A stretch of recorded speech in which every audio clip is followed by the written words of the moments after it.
Olá, sejam muito bem-vindos a mais um 5 Perguntas para o CFO, a websérie da Assets dedicada ao desenvolvimento de carreira do profissional de finanças. Hoje, recebemos Daniel Sorage, o CFO e diretor de Relações com Investidores da Estapar.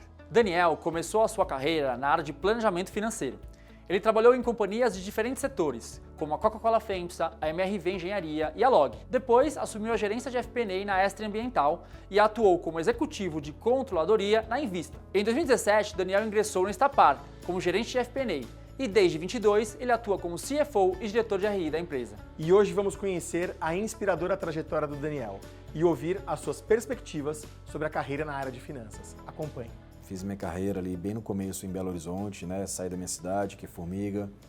Fui para Belo Horizonte estudar, trabalhar, me formar. Lá fiz tudo isso, trabalhei, me formei. E aí, em determinado momento da minha carreira, vim para São Paulo, também continuei me desenvolvendo, passei por diversos mercados, empresas. E cheguei, né? Hoje sou diretor financeiro da Estapar.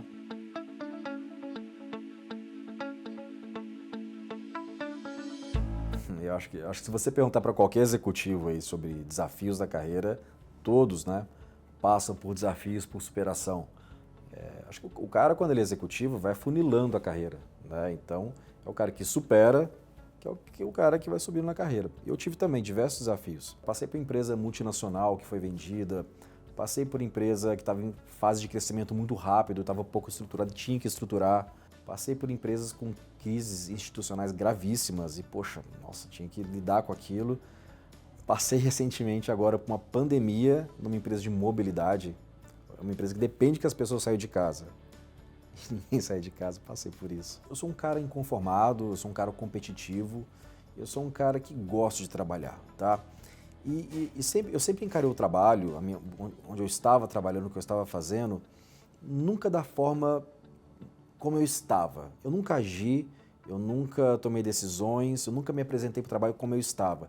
Eu sempre agi, eu sempre me prontifiquei onde eu queria estar. O que eu quero dizer com isso? Talvez eu tente ilustrar. Ainda que eu tivesse numa empresa qualquer X na minha carreira, e eu era um analista, eu nunca me comportei como um analista, eu nunca me apresentei para o trabalho como um analista. Eu sempre me apresentei na forma de falar, na forma de me vestir, na forma de pensar, na forma de me relacionar, na forma de fazer o trabalho como o próximo passo. E eu fazia isso de forma natural, era algo que é meu, tá? E eu tenho certeza que isso ajuda, não me ajudou, né? Eu acho que isso ajuda, eu sempre dou essa dica para a galera mais jovem, e não tem nada de místico nisso, tá? Não tem nada de coaching. É muito pragmático, porque, cara, quando surge a oportunidade, eles olham pro cara, pô, esse cara tá pronto já. Esse cara já age, ele tá pronto, ele faz. Vamos dar uma oportunidade. Então, eu acho que isso que foi me fazendo subir na carreira. Acho que foram comportamentos como esse que me ajudaram.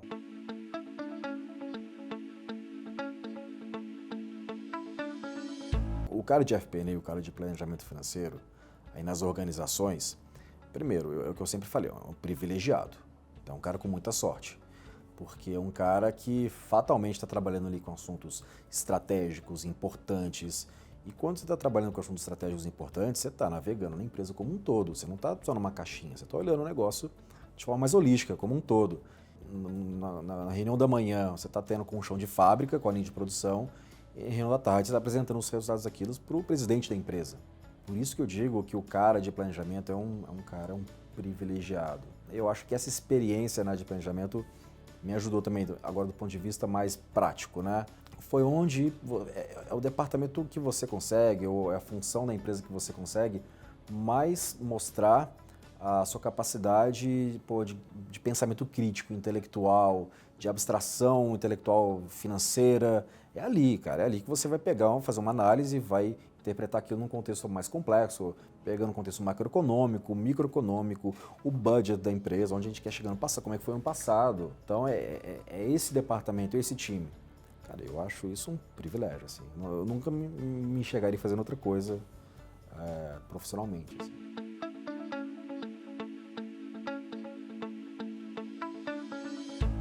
O processo de você passar por essa jornada de um IPO é muito edificante, porque geralmente, né, de forma geral, são empresas que estão em crescimento, né? E essas empresas estão em crescimento não só do seu negócio, estão crescendo também na governança, na gestão financeira, nos seus processos, nas suas pessoas, está chegando gente nova, são pessoas ali que estão agregando para a empresa.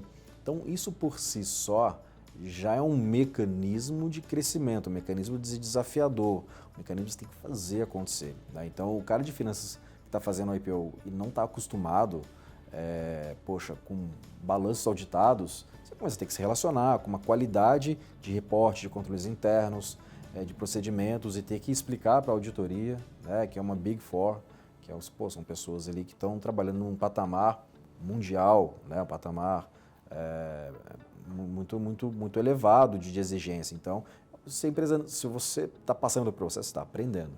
Você está lidando ali com bancos de investimento, cara, que fatalmente são cabeças que estão vendo um negócio, business, investimento. Poxa, e você entra naquela jornada e você aprende com aquilo. Tá bom, e agora? O que a gente faz com o dinheiro no caixa? Agora tem que crescer, tem que criar toda a governança. Daqui a 3 meses tem que reportar o balanço. Então, cria-se um ambiente de muito aprendizado e crescimento.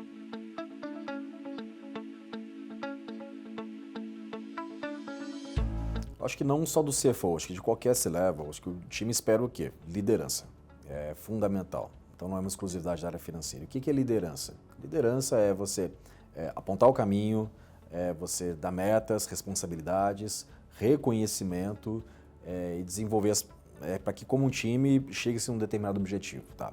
Agora, para a área financeira, que é uma área que, vez ou outra, ou a maioria das vezes, são departamentos de escritórios, que você está lidando com pessoas inteligentes, com boa formação, que passaram por boas empresas e que têm desejos ali de crescer na sua carreira. Isso por si só já é um desafio de como você faz a liderança. Tem uma liderança, que você é num patamar, num nível de exigência mais elevado. E esses times financeiros, na minha visão, né, por onde eu já passei pelo menos, tem que lidar com, ambientes super voláteis, super turbulentos, só que tudo tem prazo para entregar. Tem que entregar com excelência, com qualidade, assertividade, auditado, sustentável. Então, isso você vai escalando a complexidade. E confesso, assim, estou dizendo tudo isso aqui, mas é o meu desafio diário. O meu principal desafio hoje como líder é isso.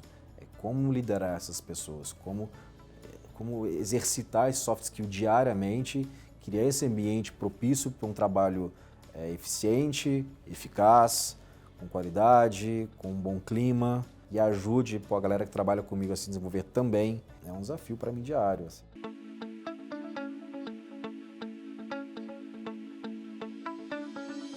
A área financeira, né, tudo que a gente estava falando aqui, é uma área de excelência. E excelência também quer dizer inovação, que é estar buscando melhorar, né?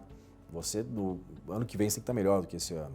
E a área financeira também, no contexto mais da organização, é a galera que tem um argumento financeiro, que é um argumento muito contundente, né? Aprova investimento, não aprova investimento. Acompanha o resultado, tá em linha com o que a gente esperava ou não. Fiscalmente eficiente não é essa inovação. Então é uma área que tem um argumento muito pragmático. E se a área financeira não tem essa orientação que inovação, por vezes, é risco, você não sai do lugar. Você imagina que você tem uma área financeira engessada, indisponível para poder crescer, inovar, que por vezes significa testar, errar, ter que voltar, fazer um MVP, fazer de novo. Então é importante que a área financeira entenda que inovar, investir em tecnologia, investir em novos processos, fazer diferente não é um caminho linear. É um caminho que é tortuoso. Você erra, acerta, tenta de novo, vai. É assim que é. No nosso caso da Estapar lá, posso dar um pouco de exemplo atualmente, né, a empresa está passando por um processo de transformação digital, né, que começou ali com o seu canal de vendas. Hoje a gente tem um aplicativo ali que a gente faz diferente dos nossos concorrentes, mas a gente está passando por um processo interno também. De nada adianta se o seu front office, se o seu frente de loja está ali digitalizado, mas se o back office, que é a área financeira, não está ali preparado, não vou conseguir escalar, não vou conseguir ajudar a empresa a crescer. E a gente está passando internamente por esse processo.